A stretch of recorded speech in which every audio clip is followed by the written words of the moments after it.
ஒரு mechanical design engineer ஆகிறது ரொம்ப ரொம்ப ஈஸியான விஷயம்தான் அப்படின்னு நிறைய பேர் நினைச்சிட்டு இருக்கிறீங்க. பட் உண்மையாவே அதெல்லாம் ஈஸியான விஷயம் தானா அப்படின்னு உங்களுக்கு சந்தேகம் வந்துச்சுன்னா இந்த வீடியோ முழுசா பாருங்க. ஏன்னா இந்த வீடியோ வந்து பாத்தீங்கன்னா நம்ம எம்இசி சென்னையில certified design engineer course start ஆகிற டேட் அண்ட் டைம் இதெல்லாம் உங்களுக்கு அனௌன்ஸ்மெண்ட்டாக சொல்ல போகிறோம்.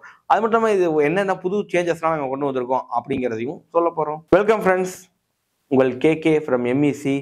என்னன்னா டிசைன் இன்ஜினியர், மெக்கானிக்கல்ல டிசைன் இன்ஜினியரா போறதுக்கு தான் நிறைய பேர் கை தூக்குறாங்க. காலேஜில் போய் செமினார் எடுத்த வரைக்குமே பார்த்தாச்சு. சரி, ஓகே, டிசைன் இன்ஜினியர் தானே போகணும் வாங்கன்னு சொல்லிட்டு நாங்கள் வாக்கின் இன்டர்வியூ கூட நிறைய கண்டக்ட் பண்ணோம். பட் என்னன்னா வர்றதுல ஒருத்தர் 2 பேர் மட்டும்தான் ஓரளவுக்கு அந்த பேசிக்கை வந்து தெரிஞ்சு வச்சிருக்காங்க.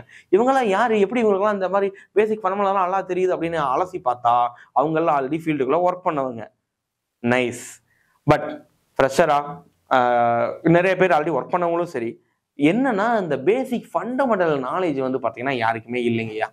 ஏன்னா ஒரு கம்பெனி எதிர்பார்க்கறது என்ன அப்படின்னா, நான் ஒரு படத்தை கொடுக்குறேன், அந்த படத்தை பார்த்து அப்படியே நீ வந்து கம்ப்யூட்டர்ல வரைஞ்சு கொடுன்னா எனக்கு புரியல.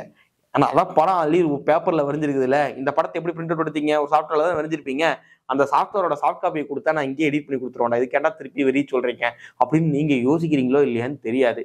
நிறைய பேர் யோசிக்கிறாங்க. எஸ், நானும் அதுல யோசிச்சவன் தான்.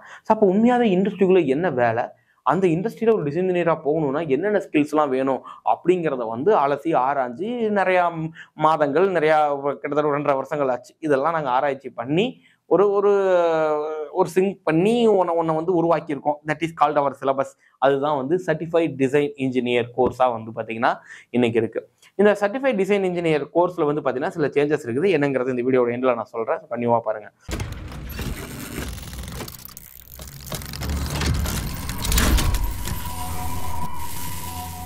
அப்போ இந்த டிசைன் கோர்ஸ்ல நாங்க என்னெல்லாம் சொல்லிக் கொடுக்குறோம் அப்படின்னா, unit conversions, important formulas, calculations, 2D to 3D conversion, 3D to 2D conversion, and then 2D detailing, dimensions எப்படி நம்ம மார்க் பண்ணணும், drawing symbols, welding symbols, GD and T, sheet மெட்டலுக்கு ஒரு டிராயிங் எப்படி கொடுக்கணும், லேசர் கட்டிங்க்கு நெஸ்டிங் எப்படி நம்ம பண்ணி கொடுக்கணும், அண்ட் தென் மோல்டிங்கில் டைக்கு எந்த மாதிரியான டிராயிங் கொடுக்கணும், பேட்டர்னுக்கு என்ன மாதிரியான டிராயிங் கொடுக்கணும், கோர் பாக்ஸுக்கான டிராயிங் எப்படி நம்ம ப்ரொடியூஸ் பண்ணணும், பிஓஎம் அதாவது பில் ஆஃப் மெட்டீரியல்ஸ் எப்படி நம்ம ஜென்ரேட் பண்ணணும், எப்படி ஒரு மெட்டீரியலோட எஸ்டிமேஷன் நீங்கள் எடுக்கணும். ஏன்னா இதெல்லாம் தான் டிசைன் இன்ஜினியரோட வேலை. ஏன்னா நம்மளால என்ன நினைக்கிறோம் அப்படின்னா, ஒரு படத்தை அப்படியே ஆர்டிஸ்டிக்ஸாக அப்படியே போய் வரைஞ்சு வச்சோம் அப்படின்னா ஓகே, ஐ ஆம் டிசைன் இன்ஜினியர் அப்படின்னா நீங்கள் graphic designer, not a design engineer. ஓகேவா? ஸோ டிசைன் இன்ஜினியர் அப்படிங்கிறது வந்து பார்த்தீங்கன்னா நீங்கள் வரையக்கூடிய ஒரு பொருளை, நீங்கள் இமேஜின் பண்ணக்கூடிய ஒரு பொருளை உருவாக்குறதுக்கு தேவையான ஒரு டிராயிங்கை ப்ரொடியூஸ் பண்ணுறவங்க தான். இதில் material selection, drawing sheet selection இதெல்லாமே தெரியணும். இது எல்லாம் வந்து பார்த்தீங்க அப்படின்னா ரிவர்ஸ் இன்ஜினியரிங் அப்படின்னு ஒரு கான்செப்ட் நிறைய பேருக்கு தெரிஞ்சிருக்கும். ஆல்ரெடி எக்ஸிஸ்டிங்காக இருக்கிற ஒரு பொருளை திருப்பி நம்ம உருவாக்க போகிறோம். அது உருவாக்கணும் அப்படின்னா ஆல்ரெடி எக்ஸிஸ்டிங்காக இருக்கிறது எப்படி இருந்துச்சோ அதே மாதிரி நம்ம ஒரு மாடல் பண்ண வேண்டியிருக்கும். இதுக்கு பேர் ரிவர்ஸ் இன்ஜினியரிங். அது எல்லாம் ஒரு ஃபுல் அசம்பிளியாக ஒரு மிஷினாக இருக்கும். அந்த மிஷினை ஒவ்வொரு பார்ட்டாக கழட்டி தனித்தனியாக மெஷர் பண்ணி அதை நீங்கள் மாடலாக பண்ணி 3Dயில் அசம்பிளும் பண்ணி பார்க்கலாம். ஓகே, இதை பண்ணணும் அப்படின்னா உங்களுக்கு வந்து இன்ஸ்ட்ருமெண்ட்ஸ்லாம் ஹேண்டில் பண்ண தெரியணும், மெஷரிங் டிவைசஸ் ஹேண்டில் பண்ண தெரியணும், என்னென்ன டைப் ஆஃப் மெஷரிங் டிவைஸ் இருக்குது, எந்த மெஷரிங்க்கு என்ன மாதிரியான டிவைசஸ் நம்ம யூஸ் பண்ணணும் அப்படிங்கிறது உங்களுக்கு தெரிஞ்சிருக்கணும். இதுவும் எங்கள் சிலபஸில் இருக்கும். ஓகே, ஜென்ரலாக ஏன் எம்இசியில் டிசைன் கோர்ஸ் படிக்கணும், ஒய் எம்இசி இஸ் பெஸ்ட் அப்படிங்கிற காரணங்கள்லாம் மெயினாக வந்து பார்த்தீங்கன்னா நாங்கள் இங்கே சொல்லிக் கொடுக்குற விதம். ஸோ இது நீங்கள் எங்களுடைய YouTube reviews and then Instagram ரிவ்யூஸில் நீங்கள் பார்த்தீங்கனாலுமே தெரியும், கூகுள் ரிவ்யூஸில் பார்த்தீங்கனாலும் தெரியும். ஃபர்ஸ்ட் விஷயம், ஒரு விஷயத்தை ஏன் கற்றுக்கிறோம் அப்படிங்கிற காரணத்தோட சொல்லிக் கொடுக்குறது நாங்கள் மட்டும்தான் நாங்கள் நினைக்கிறோம். ஏன்னா ஒரு விஷயம் உங்களுக்கு கற்றுக் கொடுக்குறேன் தம்பி, இப்போ இதுதான் ஆங்கிள் ஆஃப் ப்ரொஜெக்ஷன், இது உங்களுக்கு தெரியணும் அப்படின்னா எதுக்கு அப்படின்னு காரணம் வேணும். இது படிச்சீங்கன்னா தான் 5 மார்க் எடுக்க முடியும், அதனால படிச்சுக்கோ அப்படிலாம் நாங்கள் சொல்ல மாட்டோம். ஸோ உண்மையாவே இந்த ஆங்கிள் ஆஃப் ப்ரொஜெக்ஷன் எதுக்கு, இது இல்லைன்னா உனக்கு என்ன பிரச்சனை வரும் அப்படிங்கிறத நாங்கள் கற்றுக் கொடுக்குறோம். இதனால என்ன ப்ளஸ் பாயிண்டாக இருக்கும் அப்படின்னா, உங்களுக்கு இந்த விஷயம் மறக்கவே மறக்காது. ஏன்னா ஒரு விஷயம் எதுக்கு படிக்கிறோம்னு காரணம் தெரிஞ்சு நம்ம படிச்சிட்டோம் அப்படின்னா கண்டிப்பாக அந்த விஷயம் மறக்காது அப்படிங்கிறத நாங்கள் நம்புகிறோம். இன்ன வரைக்கும் அதை தான் நாங்கள் ஃபாலோ பண்ணிட்டு இருக்கிறோம்.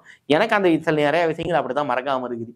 நானும் எல்லாத்தையும் ஞாபகம் வச்சுக்கிற ஜீனிஸ்லாம் ஒன்றும் கிடையாது. பட் ஒரு விஷயம் படிக்கும் போதே கற்றுக்கும் போதே இது எதுக்கு அப்படிங்கிற காரணத்தோடு நம்ம கற்றுக்கணும். அது ஒன்று. இங்கே கிளாஸ் சொல்லிக் கொடுக்குற விதம். ஸோ இங்கே சொல்லிக் கொடுக்குறது வந்து பார்த்தீங்க அப்படின்னா, நாங்கள் சிலபஸை கவர் பண்ணுறதுக்காகலாம் நாங்கள் கிளாஸ் எடுக்க மாட்டோம்.